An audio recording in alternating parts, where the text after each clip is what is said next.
I'm about to tell you how I found my wife of 30 years in bed with two men, including my own employee, and how that moment changed everything I thought I knew about love, loyalty, and what a man is capable of when pushed to his absolute limits. My name is Richard Keller. I'm 58 years old, CEO of a mid-sized tech consulting firm in Boston, and until last Thursday I thought I had a perfect marriage to Claire, my college sweetheart.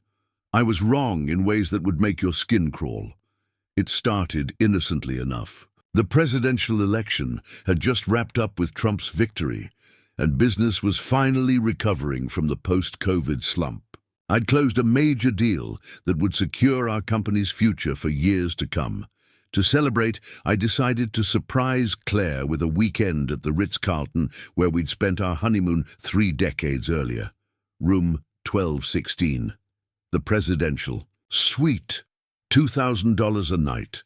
Worth every penny, I thought, to rekindle what had become a predictable but comfortable marriage. I told her I was flying to Chicago for meetings. I even had my assistant Jennifer book a phantom itinerary that would show up in Claire's email: flight confirmations, hotel arrangements, dinner reservations. Jennifer was exceptionally thorough. Too thorough, as I would later realize.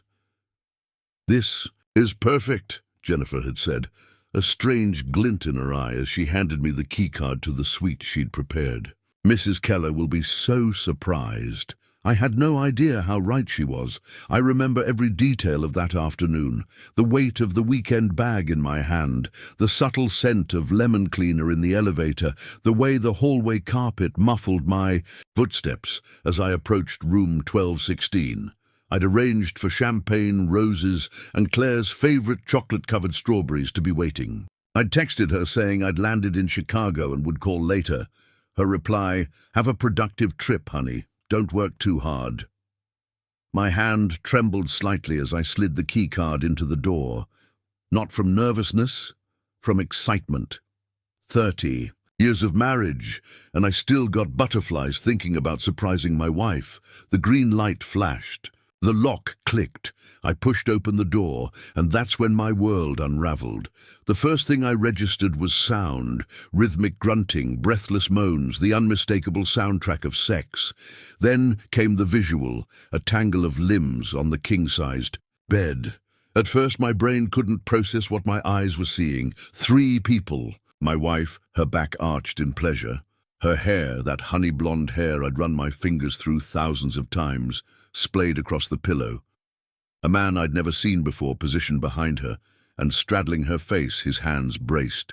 Against the headboard was Michael Davidson, my 32-year-old director of sales. For 3 excruciating seconds, nobody moved. The champagne bottle slipped from my grasp, hitting the plush carpet with a muffled thud. Claire saw me first. Her eyes widened in horror. "Richard!" she gasped, scrambling to cover herself with the sheet. "You're supposed to be in Chicago." Michael's head whipped around. When he recognized me, the color drained from his face. "Mr. Keller," he stammered, frantically reaching for his discarded boxer briefs. The other man, tall, muscular, with a tribal tattoo snaking up his left arm, seemed more annoyed than embarrassed. "Who the fuck is this?" he demanded, not bothering to cover himself.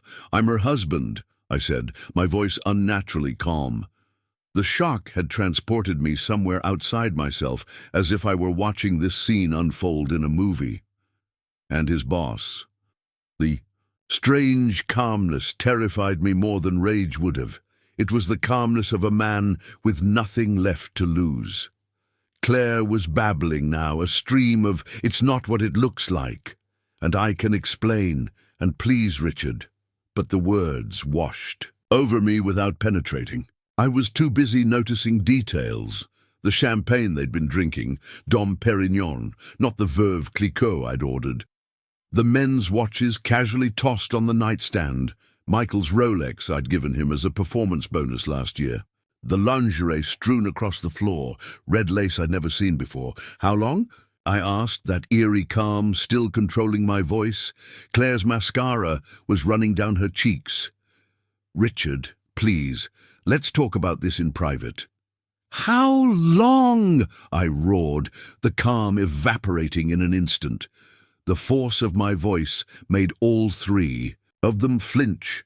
8 months, Michael blurted, then immediately looked at Claire apologetically. "With me, I mean. I don't know about him." He gestured to the tattooed stranger. The stranger smirked. "I'm the new addition. Tonight was my first time with both of them, but Claire and I have been seeing each other for about 6 weeks. A hysterical laugh bubbled up from somewhere deep inside me. "So you're what? Her stable? Her collection? Do you compare notes?" Claire was sobbing now, clutching the sheet to her chest. "It's not like that, Richard. I was lonely. You're always working, always distracted. I needed—" "Don't you dare," I cut her off. "Don't you fucking dare make this my fault." I turned to Michael, who was fumbling with his shirt buttons. "You're fired. Clear out your desk by tomorrow noon. Security will watch you, if you take so. Much as a paperclip that doesn't belong to you, I'll have you arrested." He nodded quickly, not meeting my eyes. I turned to the stranger. "Who the hell are you, anyway?" "Jake," he said with a shrug. "Claire's personal trainer. Of course, the 3 times weekly sessions at that exclusive gym downtown, the health investment that cost $500 a month. I'd encouraged it, proud that my wife was taking care of herself. What a fucking fool I'd been. "Get out," I told him. "Both of you, now." They scrambled to collect their things, Michael practically tripping over himself in his haste to escape. Jake moved more slowly, with the confidence of a man who had nothing invested in this disaster. On his way out, he had the audacity to wink at Claire and say, "Call me." When the door closed behind them, the suite fell into a heavy silence, broken only by Claire's quiet sobs. "Richard," she started, "we need to talk about this. It's not what you think, not what I think." I laughed, a harsh sound devoid of humor. "I find my wife in bed with 2 men, including my own employee. And it's not what I think. Please enlighten me." She reached for the hotel robe, wrapping it around herself before stepping toward me. I backed away as if she were contagious. "Don't touch me," I warned. "Just don't." She sank onto the edge of the bed, her face in her hands. "I never meant to hurt you." "Well, congratulations on your spectacular failure," I spat. 30 years, Claire. 30 goddamn years." "I know," she whispered. "I know how long we've been married. That's part of the problem." "Our marriage is a problem?" "No, not like that," she said quickly. "But Richard, we haven't really seen each other in years. You're physically present, but mentally. You're always at work, always planning the next deal, the next expansion. Do you even remember the last time we had a real conversation? Or sex that wasn't scheduled for Sunday morning between the newspaper and brunch?" I wanted to argue, but flashes of memory stopped. Me, Claire trying to tell me about her art class while I checked emails. Claire reaching for me in bed while I pretended to be asleep because I was stressed about quarterly projections. Claire suggesting vacations I was too busy to take. But still. "So your solution was to fuck other men? You couldn't, I don't know, suggest marriage counseling like a normal person?" "I did," she said quietly. 3 years ago, you said we didn't need it." I had no memory of this conversation. But even if she was right, it didn't justify what she'd done. And my employee, Claire, my goddamn employee, the thought of Michael, who I'd mentored, promoted, even invited to family dinner, touching my wife, made me physically ill. "That was wrong," she admitted. "I know that was wrong. It started at the Christmas party last year. You were in meetings the whole time, even though you promised you'd actually participate. Michael and I ended up talking for hours. He listened to me, Richard. He actually heard me. And then he fucked you. How thoughtful of him." She flinched at my crudeness. It wasn't supposed to become physical. But yes, eventually it did. "And the other guy? What's his excuse?" Claire stared at her hands. "Jake is uncomplicated. No expectations, no history, just sex," I finished for her. "And today, what was this little threesome celebration about?" She couldn't meet my eyes. "Jake suggested it. Michael was nervous, but I thought it might be exciting." Well, surprise, Claire. I found it pretty fucking exciting too. We stood in silence, 30 years of marriage crumbling between us. I'd like you to leave now, I finally said. I've paid for the room through the weekend. Enjoy it. I'll be staying somewhere else. Where are you going? She asked, her voice small. Does it matter? I turned toward the door, then stopped. Oh, and Claire, call a lawyer. I'll be calling mine. I walked out without looking back, the door clicking shut behind me with finality. In the hallway, I nearly collided with a room service waiter, pushing a cart with another bottle of champagne and chocolate-covered strawberries. For room 1216, he explained cheerfully. Special instructions said to deliver exactly at this time. I stared at him, then at the elaborate arrangement on the cart, complete with a handwritten note that read, Round 2, in what I recognized as Michael's handwriting. Consider. It cancelled, I muttered, pushing past him. He called after me confused, but I was already at the elevator, jabbing the button repeatedly as if that would make it arrive faster. When the doors finally opened, a young couple stepped out, laughing intimately with their arms wrapped around each other. The woman's perfume, something floral and expensive, hit me like a physical blow. Claire wore that same scent. I'd bought it for her birthday last year. $300 for a tiny bottle that apparently she'd been wearing. For other men. Inside the elevator, I pulled out my phone to call for an Uber, but my hands were shaking too badly to operate the screen. I leaned against the wall, breathing deeply, trying to fight the nausea rising in my throat. My phone buzzed with a text. Jennifer, my assistant. How did the surprise go, Mr. Keller? Is Mrs. Keller pleased? I stared at the message, a horrible suspicion forming in my mind. The way Jennifer had smiled when giving me the keycard, her insistence on handling all the arrangements personally, the perfect timing of everything. She'd known. Somehow, she'd known what I would find in that room. I stepped out of the elevator into the ornate lobby of the Ritz-Carlton. "Can I help you, sir?" the concierge asked, noting my distress. "I need another room," I said, "as far from the presidential suite as possible." While he checked availability, I texted Jennifer back, "We need to talk. Tomorrow. My office. 8 a.m. Her reply came instantly. "Of course, Mr. Keller, I'll bring coffee." The concierge gave me a new room key. As I rode a different elevator to the 4th floor, I realized my hands had stopped shaking. The initial shock was wearing off, replaced by something colder and more deliberate. I'd been betrayed not just by my wife, but by my employee, someone I trusted with my business, my reputation, my success, and possibly by my assistant too, who may have orchestrated this entire humiliation. Claire would get her divorce. Michael would lose his job, but that wouldn't be enough. Not nearly enough. As I entered the sterile anonymity of my new hotel room, I made a decision. They wouldn't just pay for what they'd done to me. They would be dismantled, professionally, financially, socially. I had resources. I had connections. And now I had motivation. I sat on the edge of the bed, opened my laptop, and began to plan. The first thing I needed was information, leverage I could use. I called Marcus, my company's head of IT. "Mr. Keller, everything okay?" "It's after 9. I need access to Michael Davidson's email. Company and personal if you can get it. I also need his text messages, phone records, and any cloud storage accounts." Marcus hesitated. "Sir, well, it's not exactly.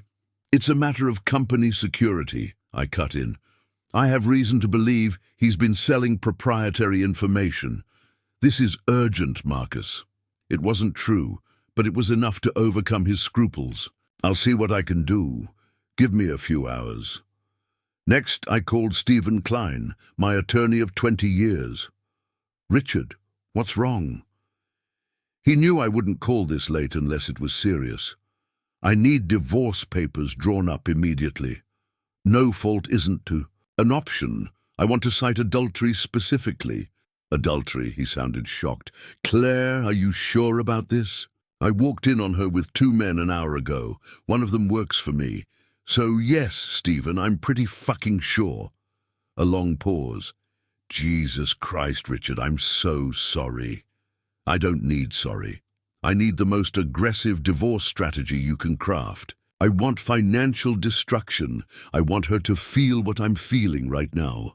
That's not how divorce law works, and you know it, he said gently. Massachusetts is an equitable distribution state. She's entitled to— I don't care what she's legally entitled to, I snapped. Find a way, Stephen. That's what I pay you. Check her accounts, her communications. There has to be something we can use. Richard, take a breath. You're angry, and you have every right to be, but making decisions from this emotional state isn't wise. I ignored his counsel. And I need something else. I want to know if I can sue Michael Davidson for alienation of affection. That's not recognized in Massachusetts, he said immediately. Only a handful of states still allow those suits. Then find another approach. Sexual harassment, maybe. He used his position in my company to facilitate an affair with the CEO's wife. There has to be something, Stephen sighed. I'll look into all options, but Richard, as your friend and not just your lawyer, get some sleep before you do anything else. This kind of shock takes a physical toll. I thanked him curtly and hung up. Sleep was impossible. Instead, I opened my laptop again and began searching for private investigators. I found one specializing in infidelity cases and sent an email requesting an urgent meeting for the next morning. Around midnight, Marcus called back. I've got preliminary access to his company email and some of his personal accounts. He wasn't careful about keeping them separate. Send me everything, I instructed. Sir, there's something you should know right away. There are numerous emails between Michael and your assistant, Jennifer. They appear to be coordinating something. My suspicion hardened into certainty. Forward them to me immediately. And, Marcus, not a word about this to anyone. I spent the night combing through Michael's communications. What I found confirmed my worst fears and revealed new ones. Jennifer hadn't just known about the affair. She'd actively facilitated it, coordinating schedules and creating covers. In one email, she'd written to Michael, RK completely clueless as usual. Seriously, how did this man build a company when he can't even see what's happening under his nose? There were photos, too. Dozens of them. Michael and Claire in various states of undress, in hotel rooms I didn't recognize, in what appeared to be her secret apartment. Even, and this made my blood boil, in my home office, Claire sprawled across the desk where I'd built my company from nothing, Michael standing between her legs with a triumphant grin on his face. I forced myself to look at each one, cataloguing every betrayal, feeding the cold rage building inside me. In some of the images, they were laughing at the camera, at whoever was taking the photos, Jennifer, Jake. How many people had been laughing at me behind my back? One photo stopped me cold. Claire was wearing the diamond necklace I'd given her for our 25th anniversary, 5 carats, one for each 5 years of marriage. She'd worn it while fucking my employee. The ultimate desecration. But beyond the personal humiliation, there was something even more sinister. The most damning discovery was an email chain between Michael and our largest competitor, Axiom Technologies. He'd been feeding them information about our proposals, pricing strategies, and client relationships for months. The affair with Claire wasn't just personal betrayal. It had given him access to conversations and documents in my home that he'd been selling to the highest bidder. Found a particularly incriminating exchange. Client list attached, Michael had written. Focus on the ones marked in red. They're unhappy with current service levels, and RK doesn't know it yet. The response from his Axiom contact, outstanding work. Bonus payment authorized.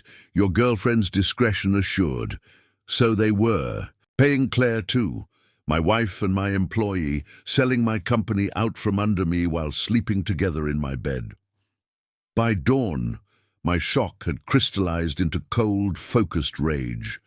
I showered, put on yesterday's clothes, and headed to the office. It was Saturday, but I knew Jennifer would be there. Her message had confirmed it. She was waiting in my office with a Starbucks cup. "Good morning, Mr. Keller. How was your evening?" Her smile was perfectly composed, but her eyes gave her away. She was watching for signs of my devastation. I took the coffee and sat behind my desk. "Illuminating," I replied, my voice neutral. "Have a seat, Jennifer. We need to discuss your future with this company." Her smile faltered slightly. "My future? I don't understand. Let me be clear then." I turned my laptop toward her, displaying an email she'd sent to Michael. "Claire just left for her training session. She's wearing the red lingerie you bought her. Enjoy your afternoon delight while the boss is crunching numbers in his corner." Office, oblivious as always, her face drained of color. "Mr. Keller, I can explain." "I'm sure you can," I cut her off. "But first, let me explain something to you.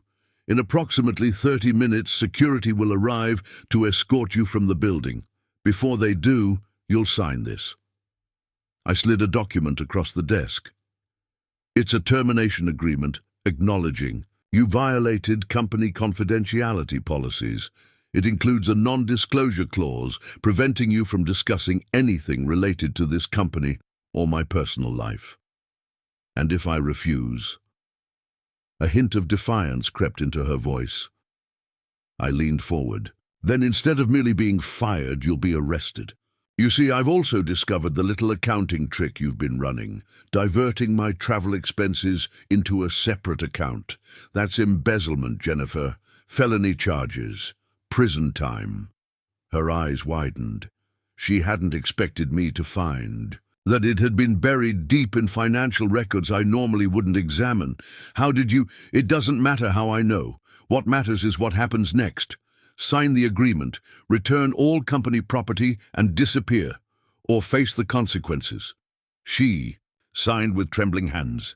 As security arrived to escort her out, she turned back. "Claire was right about you," she hissed. "You're obsessed with control. You think you own people. No wonder she looked elsewhere." I smiled thinly. "Goodbye, Jennifer. Do give my regards. To your mother in Tampa. I understand nursing homes in that area are quite expensive." The color drained from her face again. Her mother's care was funded by her salary. "You wouldn't—" "I absolutely would," I assured her. "Actions have consequences." After she was gone, I called an emergency board meeting. By noon, I had presented evidence of Michael's corporate espionage, secured unanimous approval for his termination, and initiated legal proceedings against him for breach of contract and theft of trade secrets. When I returned to my hotel room that evening, I found 6 missed calls from Claire and a tearful voicemail. "Richard, please talk to me. I know what I did was unforgivable, but we need to discuss this like adults. 30 years can't end this way."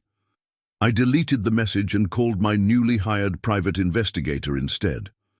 "Mr. Keller, I've done some preliminary digging as requested. Your wife has a separate bank account you might not be aware of. Opened 18 months ago. Substantial regular deposits.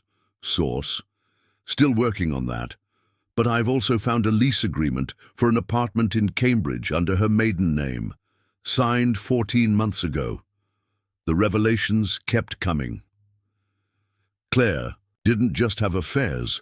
She had an entire secret life, an apartment for her rendezvous, a bank account funded by God knows what. The woman I'd built a life with was a stranger. Over the next week, I executed my plan with mechanical precision. The divorce papers were delivered to Claire at her secret apartment, a particularly nice touch, I thought. Michael was not only fired, but blacklisted throughout the industry. Anonymous tips to his new employer about his history of corporate espionage ensured he wouldn't last long there either. As for Jake, the personal trainer, I paid him a visit at his gym. I waited until late evening, when the facility was nearly empty, watching through the glass as he worked with his last client of the day. a young woman who was clearly more interested in his biceps than his fitness advice. After she left, I approached him as he was wiping down equipment. He recognized me immediately, his expression shifting from surprise to a smirk that made my fingers itch to connect with his face. "Mr. Keller," he said, crossing his arms. "Come for some fitness." "Dips?" "No," I replied calmly. "I came to better understand the man who's been fucking my wife." His smirk widened. "Look, man, I don't want any trouble. Claire told me your marriage was basically over, said you guys were staying together for appearances." "Is that what she said?" I kept my voice level, though inwardly I was seething. Another lie? Another betrayal? Yeah. Said you hadn't touched her in years. He had the audacity to shrug. "No offense, but a woman like that needs attention. And you were happy to provide it." "Just doing my job." He grinned. "Personal training is personal," I nodded thoughtfully. "So it's a service, like plumbing or car repair." "Something like that." He turned away, clearly considering our conversation over. "How much?" I asked. He looked back. "How much what?" "How? Much to stop seeing my wife? Name your price?" He laughed, genuinely amused. "You think you can buy me off? That's pathetic, old man." "Everything and everyone has a price," I said. "Even you." His amusement faded, replaced by calculation. 50,000. I didn't blink. "Done. On one condition. You tell me everything about your arrangement with Claire." 20 minutes and a digital transfer later, I had confirmation of my suspicions. Claire hadn't just been sleeping with Jake, she'd been paying him. Our joint accounts had funded her fantasy life with a man young enough to be our son. I thanked him. For his honesty, shook his hand and left. The next day, I bought the gym through a shell company and had him fired for inappropriate relationships with clients. A violation of professional ethics, the termination letter explained. When he tried to find work at other fitness centers, he discovered his certification had been revoked following an anonymous complaint. The 50,000 transferred to a charity for veterans with a note dedicating the donation in his name, ensuring he'd be audited by the IRS for a donation he couldn't possibly afford on his declared income. Claire's separate bank account proved particularly interesting. The deposits came from selling artwork, paintings she had created and never told me about. They were quite good, actually. She'd been building a reputation under her maiden name while I thought she was just dabbling in a hobby. I visited one of the galleries in the South End, where her work was prominently displayed. "Claire Winters," read the placard beside a striking abstract that captured what looked like a storm breaking over turbulent water. The gallery owner approached me, smiling. "You have a good eye," she said. "Claire is one of our rising stars." "Tell me about her," I said, not revealing my identity. "Fascinating woman," the gallery owner gushed. "Started painting seriously about 3 years ago. Her work explores themes of confinement and release. She talks about painting as her escape from a suffocating marriage to some corporate drone who doesn't appreciate her talent." I felt a muscle twitch in my jaw. Suffocating marriage. "Oh yes," she continued, oblivious to my mounting rage. "She's quite open about it. Says her husband sees her as a possession, not a person. That's why she keeps her art life separate. It's the one thing that's truly hers." I nodded, maintaining my composure with effort. "And these paintings sell well?" "Exceptionally well. Her last collection sold out on opening night. We've got collectors specifically asking for her work now." "How interesting," I said, pulling out my business card and watching her eyes widen as she recognized my name. "Because I'm that corporate drone she's married to, and I had no idea my wife considered herself an artist." The color drained from the gallery owner's face. "Mr. Keller, I'm sure she didn't mean—" "I think she meant exactly what she said," I cut in. "And now I'd like to speak with the gallery's director about the legal implications of selling works created with resources provided by a spouse who was deliberately kept in the dark.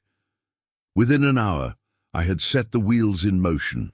I contacted every gallery showing her work and used my connections to ensure her pieces were removed. The artist has been misrepresenting her background, I told them, not technically a lie. 2 weeks after discovering the affair, I met Claire at our attorney's offices to discuss divorce terms. She looked terrible, hair unwashed, dark circles, under her eyes wearing clothes that hung loosely on her frame. Good. I wanted her to suffer. "Richard," she said softly as I sat across from her, "what you're asking for isn't just punitive. It's cruel." "Cruel?" I raised an eyebrow. "You fucked my employee and your trainer simultaneously in the same hotel where we spent our honeymoon, and I'm the cruel one." Her lawyer cleared his throat. "Mr. Keller, regardless of the personal circumstances, the financial terms you're proposing are simply unacceptable. Mrs. Keller is entitled to exactly what I'm offering," I interrupted. "Half the value of our primary residence, a one-time payment of $100,000, and nothing else, no alimony, no ongoing support. She forfeits all claims to my business assets, retirement accounts, and investment portfolios. That's less than 10% of what she would receive under equitable distribution," her lawyer protested. I smiled coldly.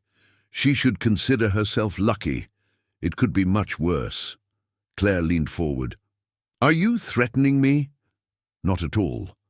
I'm simply pointing out that your extracurricular activities have consequences. What have you done?" She whispered, something like fear crossing her face. "I protected what's mine," I replied. "Your apartment lease hasn't been renewed, by the way, and those galleries that were so interested in your work, they're not anymore." She blanched. "You destroyed my art career out of spite." "No, Claire. I simply ensured that your actions had appropriate consequences, just like Michael and Jennifer discovered." "Jennifer?" She looked confused. "What does she have to do with this?" I didn't bother explaining. "Sign the papers, Claire, take the deal, or I'll make sure you get nothing." Her lawyer advised against it, but Claire knew me well enough to recognize I wasn't bluffing. She signed with tears streaming down her face. Outside the law office, she caught my arm. "Was any of it real?" she asked, her voice breaking. 30 years, Richard. Did you ever really love me? Or was I just another acquisition?" For a moment, just a moment, I faltered. Memories flashed through my mind. Claire, in her wedding dress, radiant and young.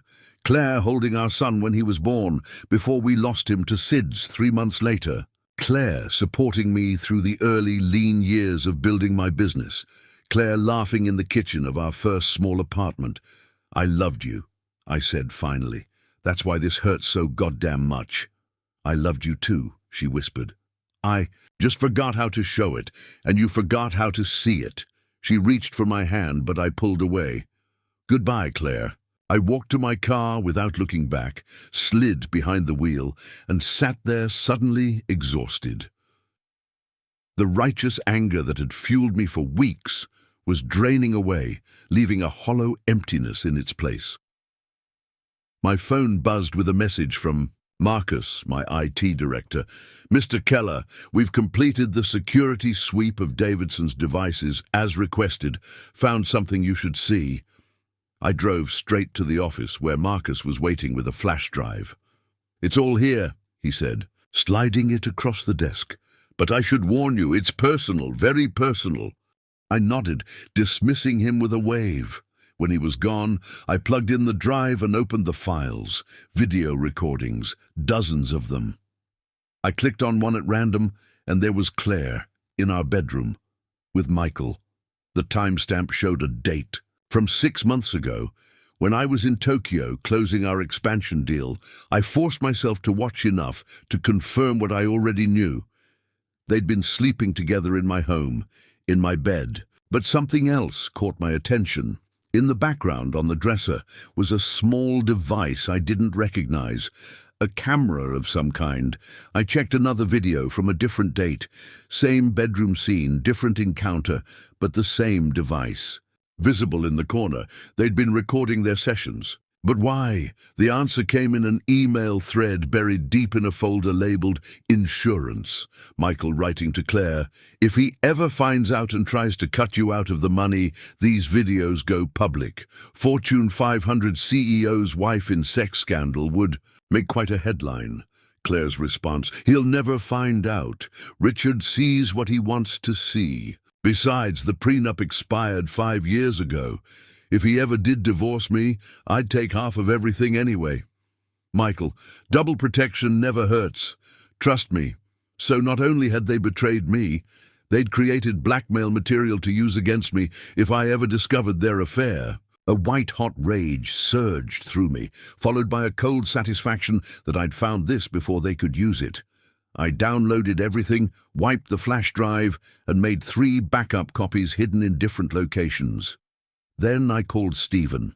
"I need one more thing," I told him. "A restraining order against Claire. Claim I feel threatened."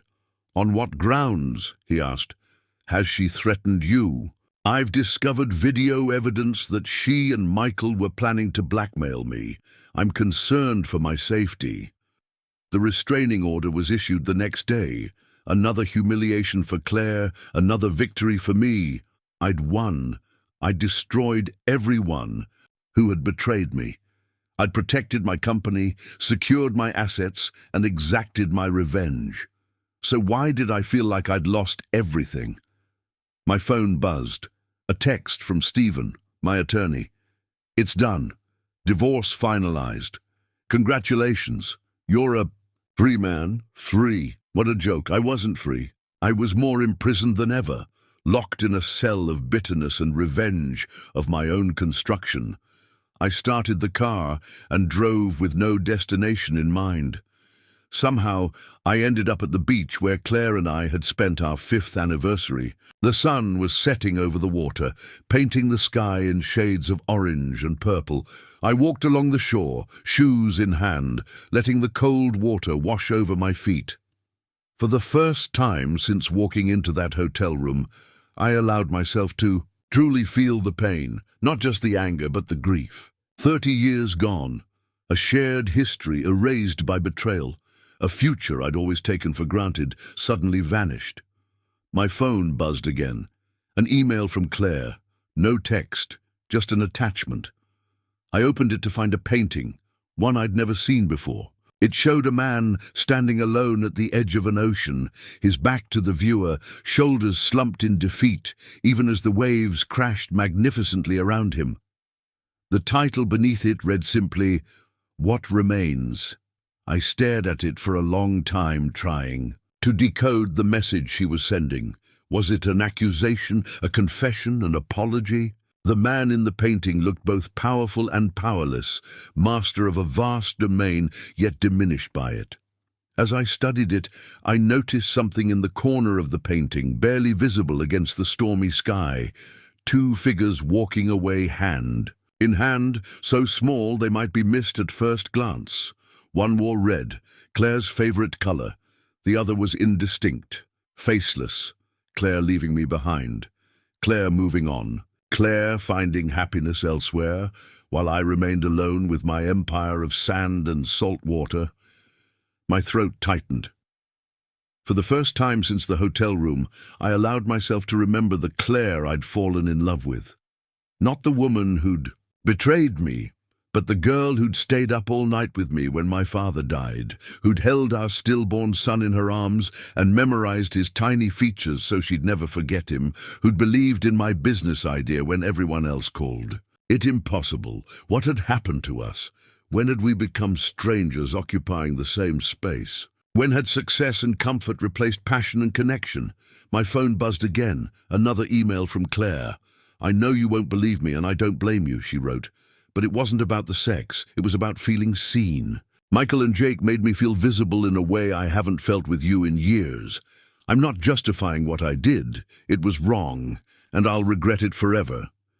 But before you throw away 30 years, ask yourself, when was the last time you really looked at me, not as your wife, your possession, your trophy, but as Claire, the woman you once couldn't bear to be apart from for even a day.